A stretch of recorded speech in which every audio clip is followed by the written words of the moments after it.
আসসালামু আলাইকুম, স্বাগতম জানাচ্ছি বিবিসি নিউজ আন্তর্জাতিক সংবাদে। শুরুতেই সংবাদ শিরোনাম, এরপর বিস্তারিত। ট্রাম্প ও নেতানিয়াহুর মাথার দাম নির্ধারণ করল ইরান। নতুন প্রস্তাবে যুক্তরাষ্ট্রকে কি শর্ত দিল ইরান? হরমুজ প্রণালীর কাছে ইরানি দ্বীপে বিস্ফোরণ। সময়কে নিজেদের হাতিয়ার ভাবছে দুই পক্ষই। দর্শক, এতক্ষণ শুনছিলেন সংবাদ শিরোনাম। এখন বিস্তারিত। আপনি যদি ইসরায়েলের ধ্বংস চান এবং মুসলিমদের পাশে থাকেন, তাহলে ভিডিওতে লাইক করে চ্যানেলটি অবশ্যই সাবস্ক্রাইব করে দিবেন এবং আপনার মূল্যবান মতামত অবশ্যই কমেন্টে লিখে জানিয়ে দিবেন। এখন বিস্তারিত। ট্রাম্প ও নেতানিয়াহুর মাথার দাম নির্ধারণ করল ইরান। গত ফেব্রুয়ারি মাসে বিমান হামলায় ইরানের সর্বোচ্চ নেতা আয়াতুল্লাহ আলী খামেনি নিহত হওয়ার প্রতিশোধ হিসেবে মার্কিন প্রেসিডেন্ট ডোনাল্ড ট্রাম্প এবং ইসরায়েলের প্রধানমন্ত্রী বেনিয়ামিন নেতানিয়াহুকে হত্যার জন্য বিপুল অঙ্কের অর্থ পুরস্কার বা মাথার দাম ঘোষণা করতে যাচ্ছে ইরান। ইরানের পার্লামেন্টে এই সংক্রান্ত একটি বিল নিয়ে ভোটাভুটির প্রস্তুতি চলছে, যার আওতায় এই দুই বিশ্বনেতাকে হত্যার জন্য ৫০ মিলিয়ন ইউরো, প্রায় ৪৩.৫ মিলিয়ন পাউন্ড পুরস্কার নির্ধারণের প্রস্তাব করা হয়েছে। ইরানের জাতীয় নিরাপত্তা কমিশনের চেয়ারম্যান ইব্রাহিম আজিজি জানান, ইসলামী প্রজাতন্ত্রের সামরিক ও নিরাপত্তা বাহিনীর পারস্পরিক পদক্ষেপ শীর্ষক এই বিলটি পাসের মাধ্যমে যে কোনো ব্যক্তি বা সংস্থাকে এই পুরস্কার দেওয়ার আইনি কাঠামো তৈরি করা হচ্ছে।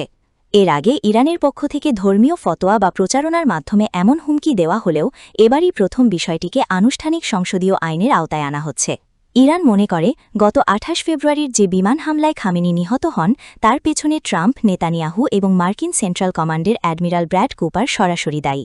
জাতীয় নিরাপত্তা কমিশনের আরেক সদস্য মাহমুদ নাবাবিয়ানো বিষয়টি নিশ্চিত করে জানিয়েছেন, খুব শীঘ্রই এই বিলটির ওপর ভোট হবে।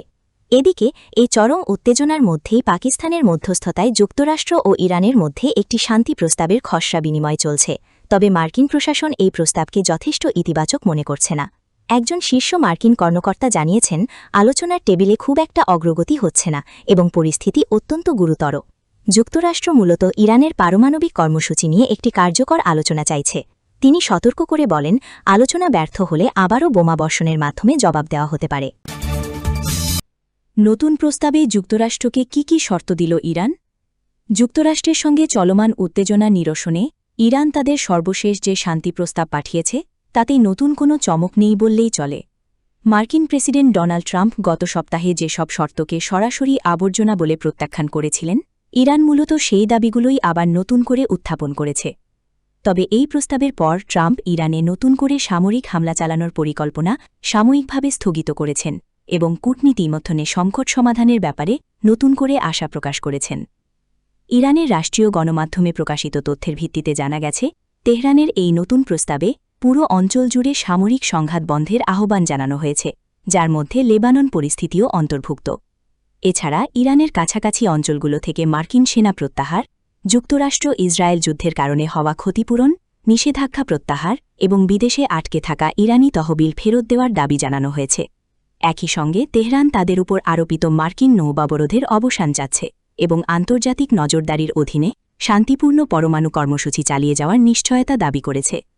ইরানের উপপররাষ্ট্রমন্ত্রী কাজেম গারিভাবাদী দেশটির রাষ্ট্রীয় বার্তা সংস্থা ইরনাকে দেওয়া সাক্ষাৎকারে এই শর্তগুলোর কথা নিশ্চিত করেছেন। হরমুজ প্রণালীর কাছে ইরানি দ্বীপে বিস্ফোরণ। বিশ্ব বাণিজ্যের অন্যতম সংবেদনশীল নৌপথ হরমুজ প্রণালীর কৌশলগত অবস্থানে থাকা ইরানের কেশম দ্বীপে মঙ্গলবার ১৯ মে বিকট বিস্ফোরণের শব্দ শোনা গেছে। তবে এই বিস্ফোরণ কোনো নতুন শত্রুভাবাপন্ন হামলা নয়, বরং শত্রুপক্ষের অবিস্ফোরিত গোলাবারুদ নিষ্ক্রিয় করার কারণে এই শব্দের সৃষ্টি হয়েছে বলে জানিয়েছে তেহরান। ইরানের আধা সরকারি বার্তা সংস্থা তাসনিম নিউজ এক স্থানীয় কর্মকারের বারাত দিয়ে নিশ্চিত করেছে, দ্বীপে উদ্ধার হওয়া শত্রুপক্ষের পুরনো ও অবিস্ফোরিত গোলাবারুদ পরিকল্পিতভাবে নিষ্ক্রিয় করার কারণে এই বিস্ফোরণের শব্দ পাওয়া যায়। এর আগে ইরানের অপর একটি সংবাদ মাধ্যম মেহের নিউজ এজেন্সি বিস্ফোরণের খবরটি প্রকাশ করলেও তখন পর্যন্ত এর সুনির্দিষ্ট কারণ জানা যায়নি বলে উল্লেখ করেছিল।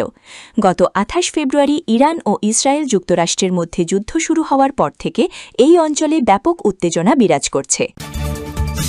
সময়কে নিজেদের হাতিয়ার ভাবছে দুই পক্ষই।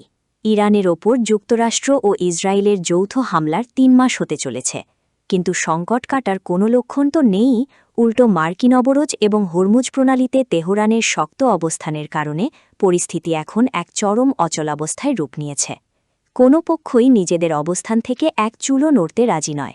ফলে একদিকে যেমন অর্থনৈতিক রক্তক্ষরণ বাড়ছে, অন্যদিকে তেমন যে কোনো মুহূর্তে নতুন করে পুরোদস্তুর যুদ্ধ বেঁধে যাওয়ার শঙ্কা তীব্র হচ্ছে। নীতি বিশ্লেষকদের প্রধান উদ্বেগ এখন আর কোনো চুক্তি হওয়া নিয়ে নয়, বরং উদ্বেগ হল ওয়াশিংটন বা তেহরানের কোনো একটি ভুল হিসাবের কারণে এ উত্তেজনা কত দ্রুত আরেকটি বড় সংঘাতের দিকে মোড় নিতে পারে। যুক্তরাষ্ট্র ও ইসরায়েলের ভেতরে ইরানের ওপর নতুন করে সামরিক হামলার দাবি জোরালো হচ্ছে। কিছু কর্মকর্তার যুক্তি, চাপ বাড়ালে তেহরান দুর্বল হবে এবং তারা আলোচনার টেবিলে ফিরতে বাধ্য হবে। তবে এই তত্ত্বের তীব্র বিরোধিতা করেছেন ইসরায়েলের ইনস্টিটিউট ফর ন্যাশনাল সিকিউরিটি স্টাডিজের জ্যেষ্ঠ গবেষক এবং ইসরায়েলি সামরিক গোয়েন্দা সংস্থার ইরান শাখার সাবেক প্রধান ড্যানি সিট্রিনোভিচ। তিনি বলেন, এই তত্ত্বের মধ্যে একটা বড় সমস্যা আছে। আমরা অতীতেও বারবার এই চাপ প্রয়োগের কৌশল পরীক্ষা করেছি এবং ইরান কখনোই আত্মসমর্পণ করেনি।